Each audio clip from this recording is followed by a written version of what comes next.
Inside and out, you're the reason that I stay, yeah. Every time I start to contemplate, yeah. Me and you, a beautiful escape, yeah. I don't want it any other way. Assalamualaikum warahmatullahi wabarakatuh. Waalaikumsalam warahmatullahi wabarakatuh. Selamat siang anak-anak. Siang. Bagaimana kabarnya hari ini? Sehat semua? Sehat. Baik, sebelum kita memulai pelajaran pada pagi hari ini, Ibu mau mengecek kehadiran semuanya ya. Apakah hari ini masuk semua? Masuk. Baik. Sebelum kita memulai pelajaran pada siang hari ini, alangkah baiknya kita buka dengan bacaan basmalah terlebih dahulu agar pembelajaran pada pagi hari ini berjalan dengan lancar.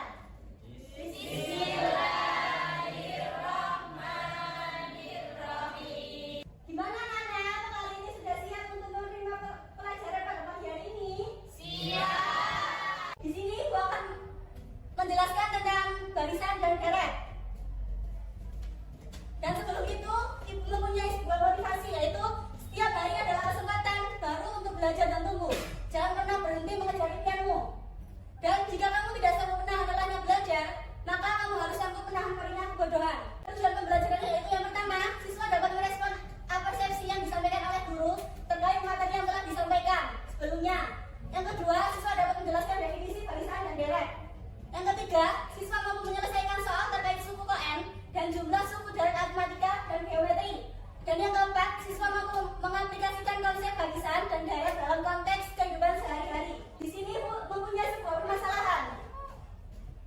Yang pertama yaitu penduduk sebuah kota mengalami peningkatan sebesar 2% tiap tahun dari tahun sebelumnya. Berdasarkan sensus penduduk tahun 2020, jumlah penduduk kota tersebut 90.000 jiwa.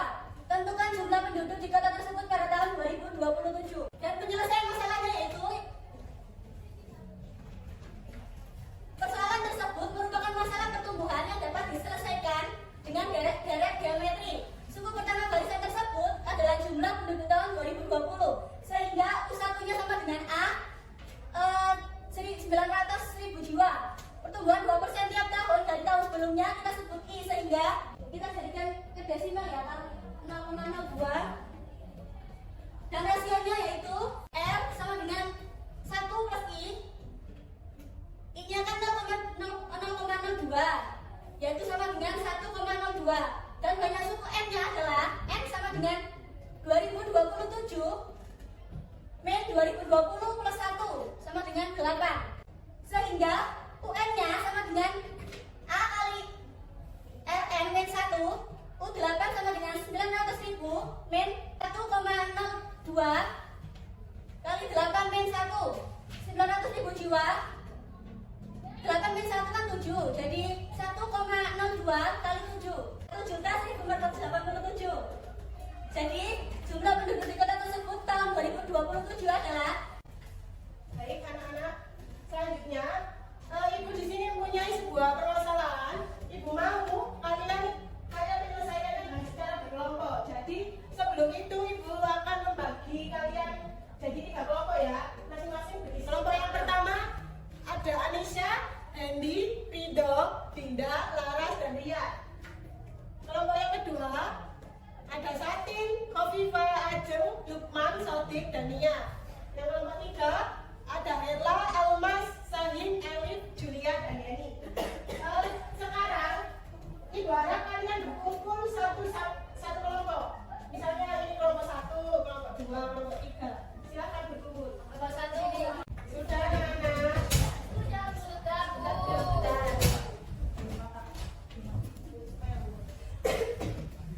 Selanjutnya, Ibu mempunyai 2 lembar kertas. Lembar yang pertama berisikan permasalahan dan lembar yang kedua ini nanti kalian berdiskusi dan ditulis di lembar kedua ada lembar jawaban. Untuk pertanyaan saya bagi dulu. Kelompok berapa itu? 1. Kelompok 2. Saya. Kelompok 3. Saya.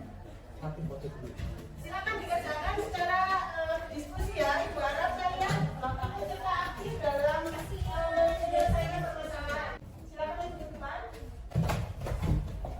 Silakan. pembeliannya yaitu U2 dikurangi sama dengan 25.000. Selanjutnya untuk mencari untuk mencari besar uang saku yang akan diterima si dagang pada awal tahun 2011 yaitu U12 N min 1 kali B. A-nya 500.000, A-nya 500.000. Jadi besarnya uang yang akan diterima si dagang pada awal tahun 2011 adalah 775. Terima kasih untuk silakan dulu Mari. Untuk jawaban kalian apakah sama? Baik. Kesimpulan pembelajaran pada hari ini yaitu barisan adalah susunan bilangan yang memiliki pola tertentu. Setiap bilangan dalam barisan disebut suku. Contoh barisan ya 2, 4, 6, 8 dan seterusnya. Yang kedua, barisan aritmatika adalah barisan yang memiliki selisih tetap antar suku disebut beda atau rumus suku ke N barisan aritmatika. UN sama dengan A plus N min 1 kali D.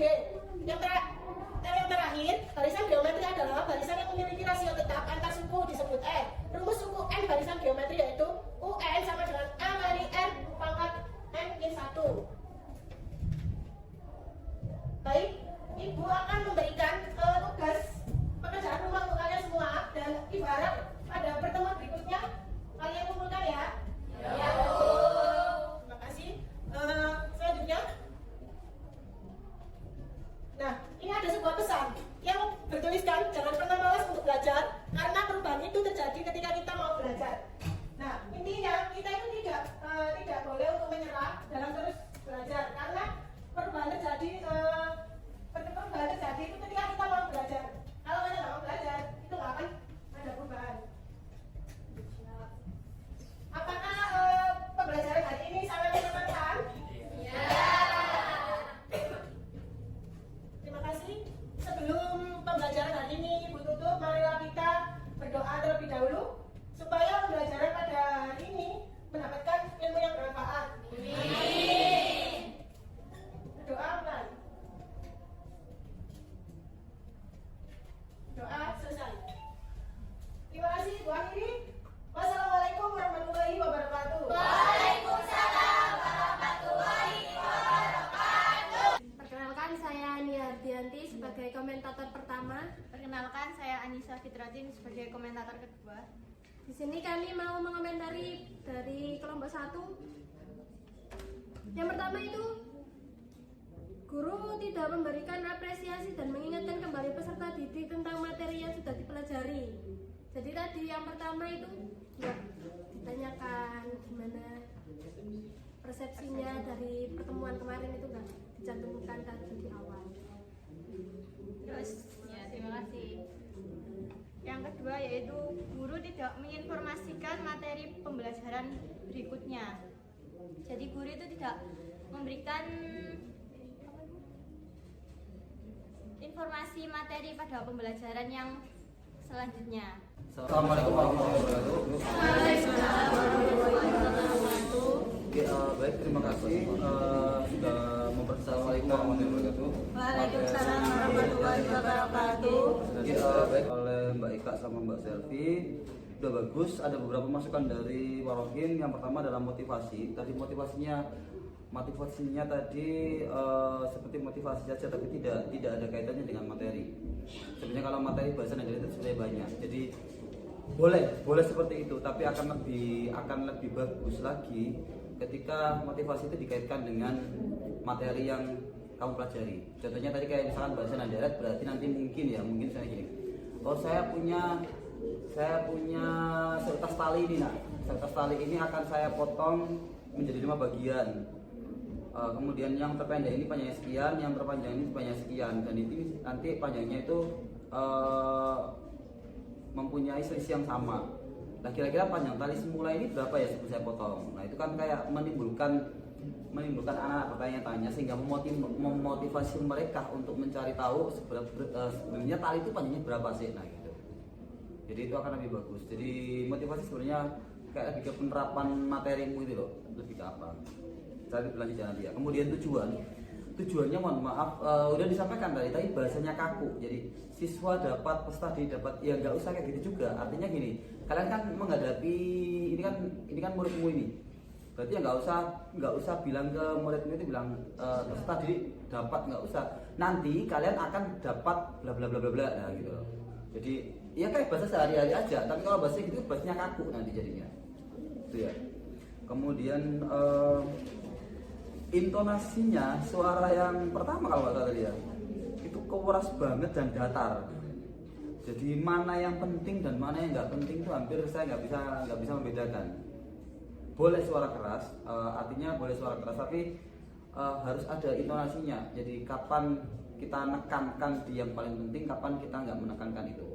Jadi jangan keras terus, atau jangan lembek terus juga. Artinya kapan keras, kapan enggak gitu ya suaranya. Kemudian menulis di papan tulis tadi, ketika kalian lihat kembali tadi dimulai dari tengah, itu juga nggak bagus, kurang tepat. Kenapa? Ketika ada anak yang telat, kemudian dia melihat papan tulis yang acak-acakan kayak gitu dari tengah, kemudian dari pinggir, dari atas, bingung dia tulisnya dari mana. Ketika ada anak yang telat, jadi harusnya dibagi aja papan tulisnya jadi beberapa bagian. Kemudian nanti kalian tulisnya dari sebelah kiri, itu akan lebih bagus nanti. Sehingga ketika ada anak yang telat, langsung dia bisa menyesuaikan.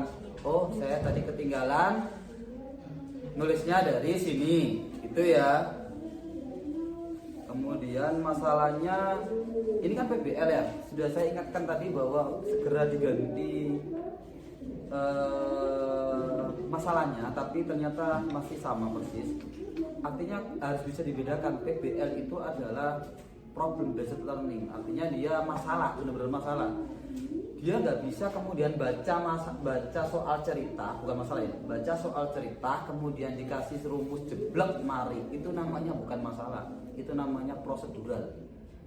Jadi soal itu ada dua, ada soal rutin sama soal non rutin. Nah, yang kalian bahas di PBL itu adalah soal non rutin, artinya ketika sudah dibaca soal ceritanya itu, anak itu nggak langsung selesai gitu loh. Tadi kan enggak, tadi hanya rumus suku ke suku atau SN selesai sudah. Berarti itu namanya bukan masalah. Jadi masih kurang pas ya. Kemudian